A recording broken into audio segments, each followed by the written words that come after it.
আসসালামু আলাইকুম প্রিয় শিক্ষার্থীরা, অনলি ইংলিশের পক্ষ থেকে তোমাদের সকলকে স্বাগতম। আমি তাহমিদ হাসান দীপ্র, বর্তমানে পড়াশোনা করছি ঢাকা ইউনিভার্সিটিতে ইংলিশ ডিপার্টমেন্টে। আজকে তোমাদের জন্য যে টপিকটা আমি কভার করব সেটা তোমাদের অনেক ব্র্যান্ড নিউ একটা আইটেম, ঠিক আছে, যেটা আগে কখনো ছিল না তোমাদের এইচএসসিতে। এটা একদম ব্র্যান্ড নিউ সংযোজন, সেটা হলো অ্যাপ্রিশিয়েটিং শর্ট স্টোরিজ অ্যান্ড পোয়েমস। ঠিক আছে,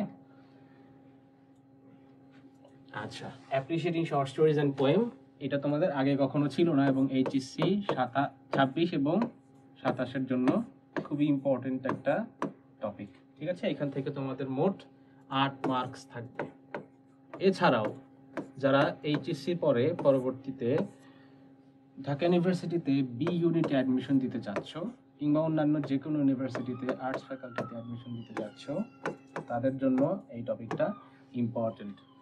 বিগত কয়েক বছর ধরে তোমাদের রাইটিং পার্টে যে কয়েকটা কোয়েশ্চেন এসেছে, যে কয়েকটা আইটেম এসেছে, তার মধ্যে অনেক ইম্পর্টেন্ট এবং অনেক বারবার এসেছে এরকম একটা আইটেম হলো কবিতার থিম রাইটিং, যেটাকে আমরা এখানে নাম দিয়েছি অ্যাপ্রিশিয়েটিং শর্ট স্টোরিজ অর পোয়েমস। ঠিক আছে, তো থিম লিখতে গেলে আমাদের সকলেরই সমস্যা হয়, যে কোনো রাইটিং পার্টেই আমাদের সকলের সমস্যা আছে, এবং রাইটিং পার্ট নিয়ে তোমাদের জন্য আলাদাভাবে আমরা একটি কোর্স নিয়ে আসতে যাচ্ছি খুব শীঘ্রই।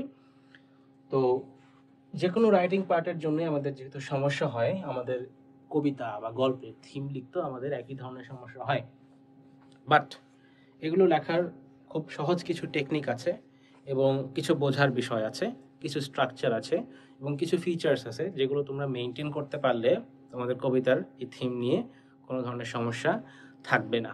ঠিক আছে, আচ্ছা, তো এই ক্লাসে আমরা মূলত একটা কবিতার থিম কিভাবে লিখতে হয় এবং কি কি স্টেপ বাই স্টেপ লিখতে হয় সেই বিষয়গুলো নিয়ে আমরা আলোচনা করব। ঠিক আছে, তো প্রথমে আমরা কবিতাটা নিয়ে আলোচনা করব, কবিতার থিমটা বুঝবো, তারপরে আমরা স্টেপ বাই স্টেপ থিমগুলো লেখার চেষ্টা করব। ঠিক আছে, আচ্ছা, আজকে আমরা যে কবিতাটা পড়বো সেটা হলো alone, written by Maya Angelou. এটা খুব ইম্পর্টেন্ট একটা কবিতা এবং তোমাদের বইয়ের অল্প যে কয়েকটা কবিতা রয়েছে তার মধ্যে অনেক ফেমাস একজন কবির লেখা কবিতা হলো অ্যালোন। ঠিক আছে, মায়া অ্যাঞ্জেলো উনি একজন আমেরিকান পোয়েট এবং উনি একজন ব্ল্যাক রাইটস অ্যাক্টিভিস্ট, অর্থাৎ কৃষ্ণাঙ্গদের অধিকারের জন্য উনি আন্দোলন করতেন, অ্যাক্টিভিজম করতেন। ঠিক আছে, আচ্ছা, তো আমরা কবিতাটা শুরু করি। দেখো, আমাদের কবিতার টাইটেলটা হলো অ্যালোন। যে কোনো কবিতা পড়ার আগে আমাদেরকে অবশ্যই বুঝতে হবে সেই কবিতাটার টাইটেলের মাধ্যমে আমাদেরকে কি মেসেজ দেওয়ার চেষ্টা করা হয়েছে। কবিতার টাইটেলটা অনেক কথা বলে। আসলে একটা কবিতার টাইটেল দেখে আমরা বুঝতে পারি যে কবিতাটা কি নিয়ে আলোচনা হচ্ছে। ঠিক আছে, কবিতাটার নাম হলো অ্যালোন। তার মানে আমাদের বুঝতে অসুবিধা হচ্ছে না, এই কবিতায় আমরা মূলত মানুষের একাকিত্ব বা লোনলিনেস নিয়ে আলোচনা করব। ঠিক আছে, আচ্ছা, চলো আমরা কবিতাটা শুরু করে দিই।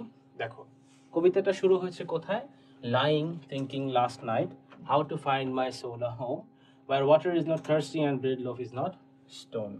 আচ্ছা, কবিতাটা শুরু হয়েছে, কবি শুয়ে আছেন, শুয়ে শুয়ে কি করছেন?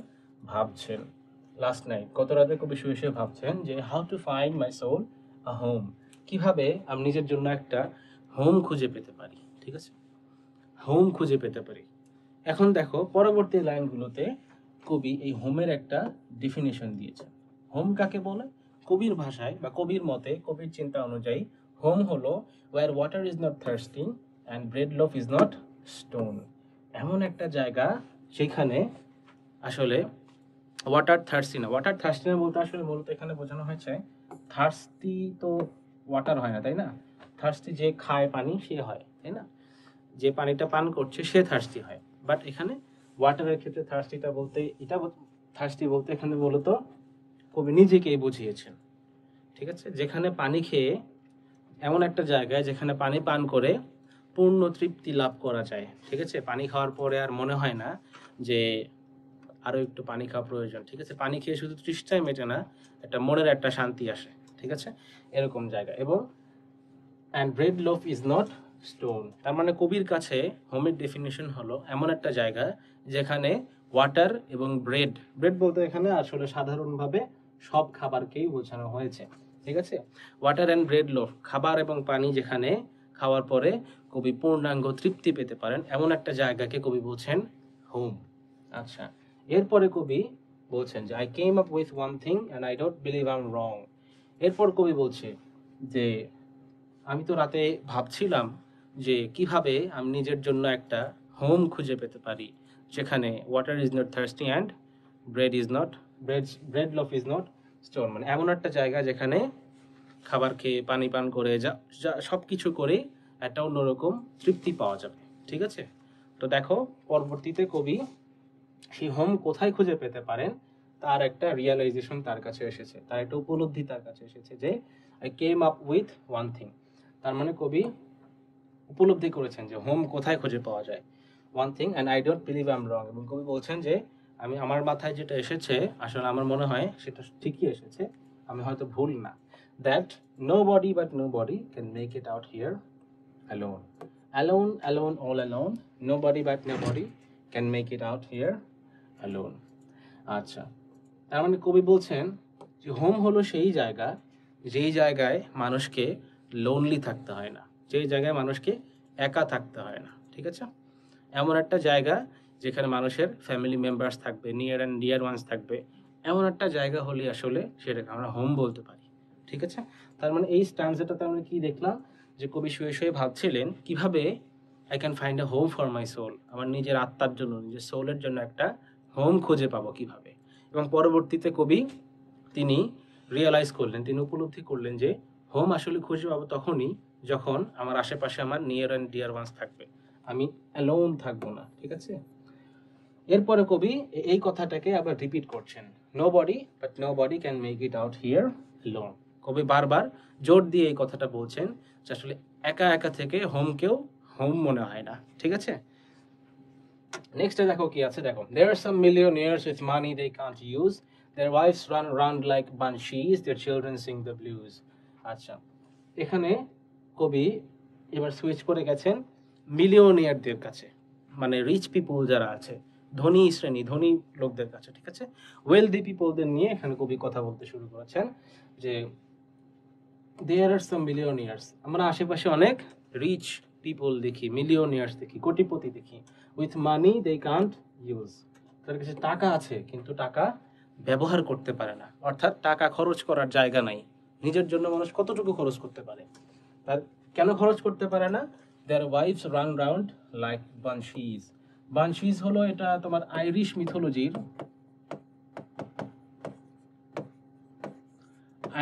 আইরিশ মিথোলজির কিছু ক্রিয়েচার, তোমার ডাইনি টাইপ কিছু, বাংলায় যেমন বাংলাদেশে যেমন বাংলা মিথোলজি বলতেছি কি, বাংলা তোমার ফোক কালচারের মধ্যে বাংলা ঠাকুরমার ঝুলি বা এইসব গল্পের মধ্যে যেমন ডাইনি দেখো, এরকম আইরিশ মিথের মধ্যে এরকম বানশিজ বলে কিছু আর কি একগুলো ক্রিয়েচার ছিল, ডাইনির মতো মহিলা, যারা হলো কি করতো মানুষকে সিডিউস করে ডেকে নিয়ে যাইতো, নিয়ে মেরে ফেলতো। ঠিক আছে, তো এর হলো বানশিজ। তো তাদের ওয়াইফ এরকম বানশিদের মতো ক্রুয়েল, তারপর হেইনাস ক্যারেক্টার। ঠিক আছে, অনেক মানে জঘন্য ক্যারেক্টারের মানে চরিত্র, ধ্বংসাত্মক চিন্তা ভাবনা নিয়ে চলাফেরা করে। ঠিক আছে, there children Singh the blues. Singh the blues মানে হলো ব্যথায় কাতরানো, সিং দ্য ব্লুজ মানে ব্যথায় কাতরানো। ঠিক আছে, কষ্ট পাওয়া। ঠিক আছে, তার মানে এই মিলিয়নিয়ারদের অবস্থা কবি বর্ণনা করছেন যে আমাদের আশেপাশে আমরা অনেক মিলিয়নিয়ার দেখি, অনেক রিচ পিপল দেখি, যারা কি করেন, যারা তাদের টাকা পয়সা আছে কিন্তু টাকা পয়সা ইউজ করতে পারেন না, তাদের ওয়াইফের সাথে তাদের সম্পর্ক ভালো না, তাদের ওয়াইফরা দে রোম অ্যারাউন্ড লাইক বানশিজ, তারা বানশিজদের মতো ঘুরে বেড়ায়। এরপর their children Singh the blues, এবং ছেলেমেয়েরা ধরো যে কষ্টে থাকে অনেক। ঠিক আছে, আর they've got expensive doctors to cure their hearts of stone. তারপরে বলতেছে কি, they have got expensive doctors to cure their hearts of stone. তার মানে টাকা পয়সা দিয়ে তারা ডক্টর অ্যাফোর্ড করতে পারে ঠিকই, কিন্তু সেই ডক্টরের কাছে তারা ট্রিটমেন্ট পেতে পারে না। ডক্টরের কাছে যে ট্রিটমেন্টটা পায় সেটা ইন দি এন্ড কাজে লাগে না। কিভাবে সেটা বুঝলাম? এই হার্টস অফ স্টোন থেকে। একটা ডক্টর যখন হার্টের ট্রিটমেন্ট করবে, সে হার্টটাকে অবশ্যই রক্ত মাংসের হইতে হবে, তাই না? আচ্ছা, রক্ত মাংসের হার্ট যদি না হয় এটা, তাহলে কি ট্রিটমেন্ট করা সম্ভব? কারো হার্ট যদি স্টোন দ্বারা তৈরি হয়, ডক্টর কি সেখানে ট্রিটমেন্ট করতে পারবে? পারবে না।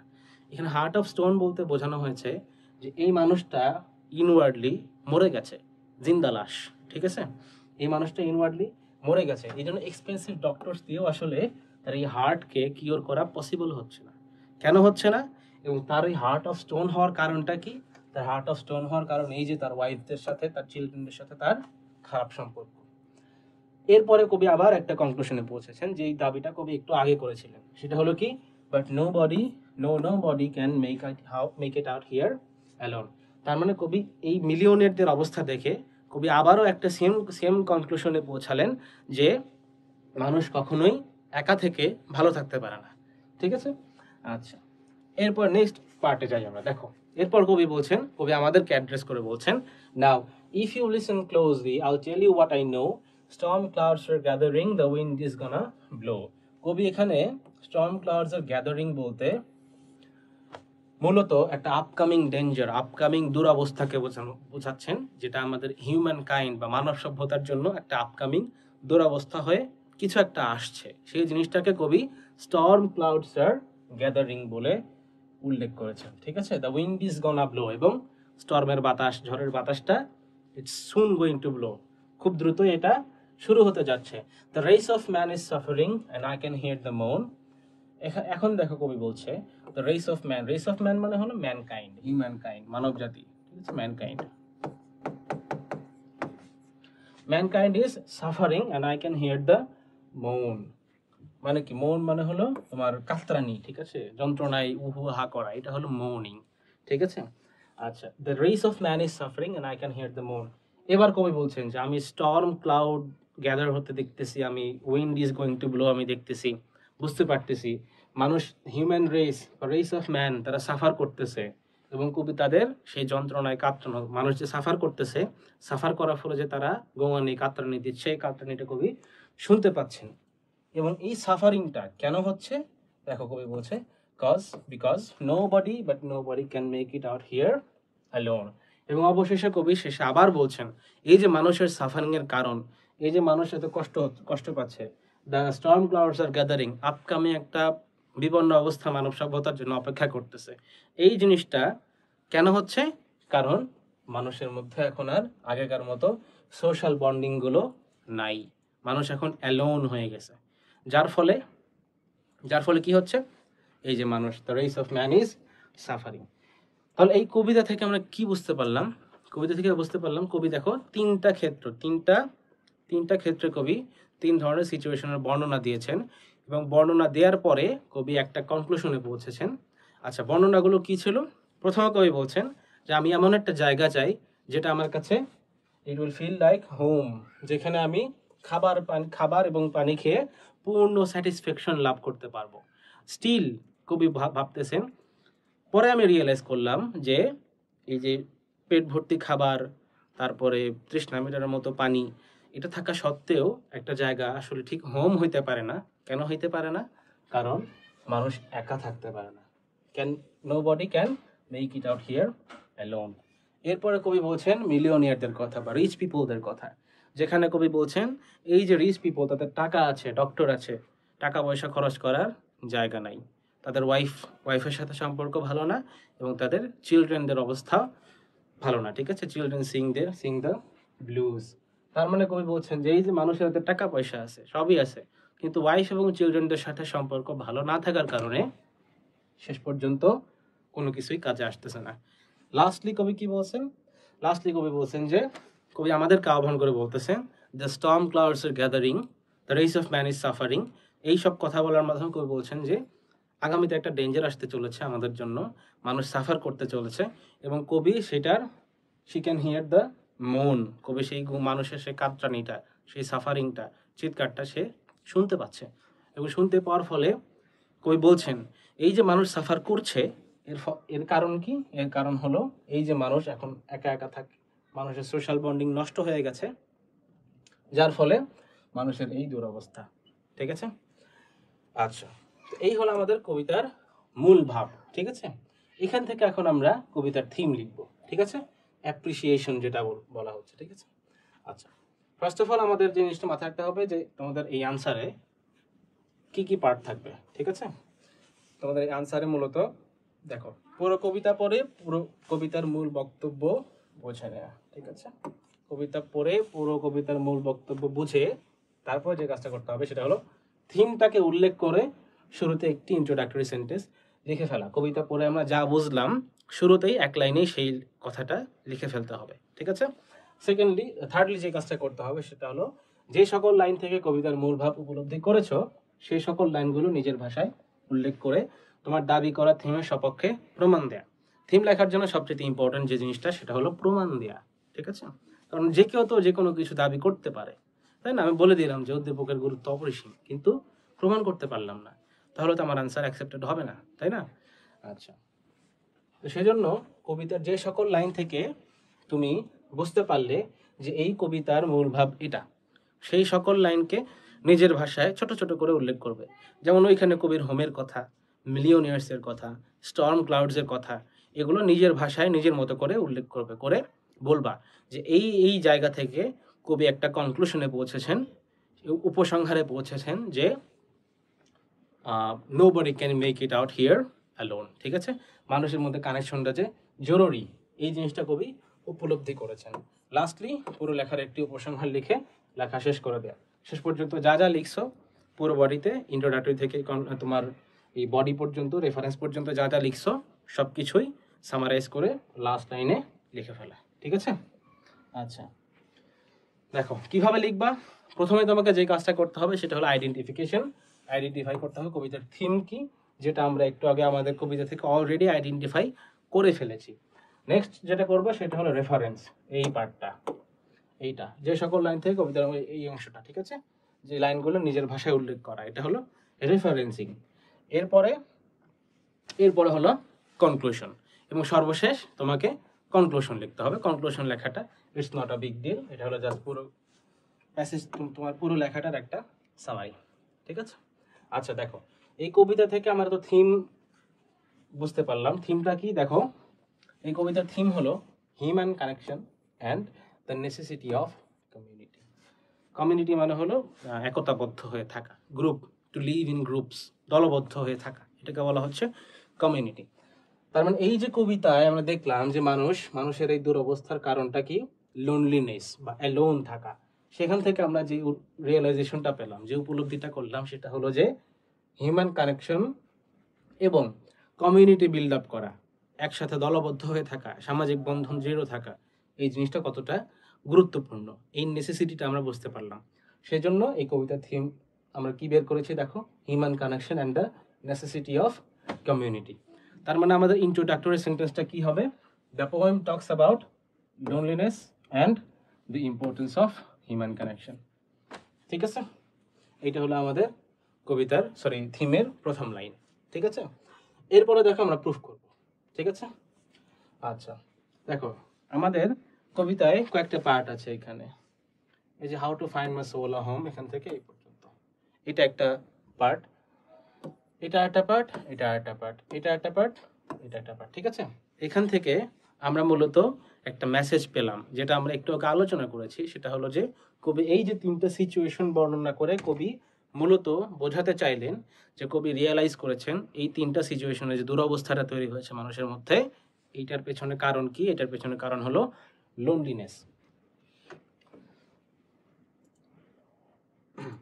তো দেখো, সেইখান থেকে তোমার এই থিম থেকে এটা লিখে এবং পাশাপাশি তোমার এই কবিতার এই অংশগুলোকে রেফারেন্স হিসেবে ইউজ করে আমরা এখানে একটা সামারি বিল্ড আপ করে ফেলেছি, ঠিক আছে, একটা থিম বিল্ড আপ করে ফেলেছি।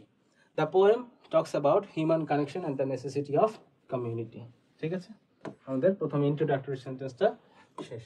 এবার দেখো, it begins by describing the nature of a true home, a place where basic needs are fully met and comfort is assured, ঠিক আছে। However, the speaker notes that even such a home feels empty if one is completely alone. তার মানে এই লাইনটারই একটা eco হচ্ছে আমাদের এইখানে, ঠিক আছে। এই অংশটার একটা ইকো হচ্ছে এখানে। How to find my soul a home where water is not thirsty. এই লাইনগুলো, ঠিক আছে, এই লাইনগুলোতে কবি কি বুঝিয়েছে?